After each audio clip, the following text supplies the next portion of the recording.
Hello everyone, my name is Geoff Dittberner.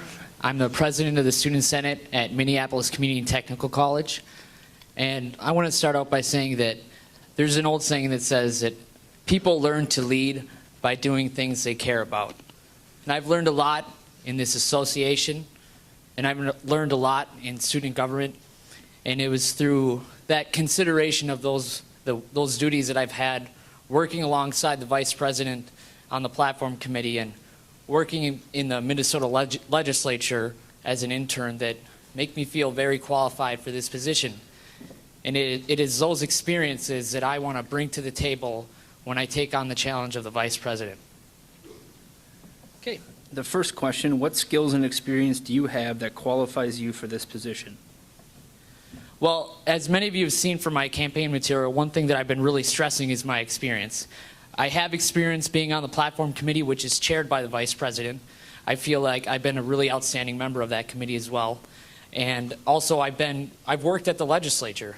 One of the main duties of the vice president is to work at the legislature, and I've worked with the vice chair of the higher ed committee, and I've been at pretty much every meeting of that committee of the House.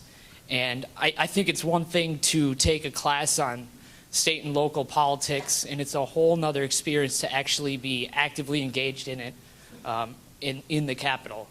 And I feel like those experiences really give me an edge and will really put my foot in the door to be a great vice president. As a cabinet member, you will work in a small office with the rest of the cabinet and staff. It is inevitable that disagreement and conflict will occur. Tell us about a time when you were involved in a conflict and how you helped resolve it. Well, first of all, I think it's good to recognize that there are many types of conflict, and there are many ways to resolve conflict. And I have a pretty good understanding of the different ways, and I know that in certain situations you have to apply different methods. I'd like to give an example of a meeting I had with my administration. Basically, my college president said that your student senate doesn't have the power to do this. I won't get into it, but basically I was in a place where I could challenge it or I could just appease him. I didn't feel like we were going to lose anything by challenging it. We weren't going to gain anything. So sometimes you just have to stand your ground. Sometimes you do have to make concessions.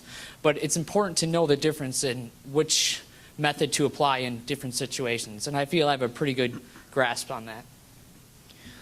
What is the most significant issue affecting students? I think the most significant issue affecting students is probably the prioritization of higher education within state and federal budgets.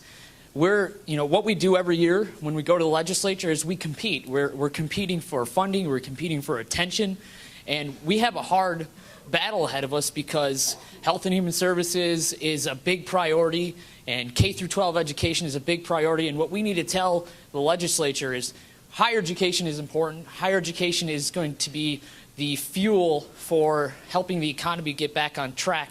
So really next year we need to send a strong message that they need to invest their time into finding solutions for the higher education problems we have with tuition and all the other problems. There are many problems, but I think prioritization is the overall general issue. What process do you go through for preparing a speech? Well, the process I went through was I drafted like 7 different drafts of a speech, and I wanted to craft a really neat opening speech, and pretty much the only thing that I really saved was a little that quote that I had. I feel that people don't want to hear too much of a crafted speech. They want to see something real. And I feel like a lot of people have told me that, hey, I read your bio in the packet and I really connected with that. And people want to connect with their candidate, and I'm really proud from all the people that said, I really connect with you. So I try to pretty much wing it as much as possible just so you guys feel that I'm being genuine with you. Okay, 1 minute closing statement.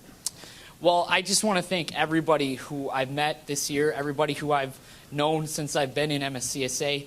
The meet and greet was such an amazing event for me yesterday. I'm really fueled by all the energy that I received from everybody, and I've had a lot of help. I have to dedicate the rest of my time to all the help that I've had with my campaign. It's been an absolutely humbling experience to see people get behind me and to see people actually passionate to help me achieve this goal of mine. And I have to thank everybody. I'm not going to name everybody because I've had some pretty significant help, but I'm so appreciative of that. And I'm going to say this one more time. I've said this, since I announced MSCSA, vote for me because I have the experience, dedication, and drive to help MSCSA continue to thrive. Thank you.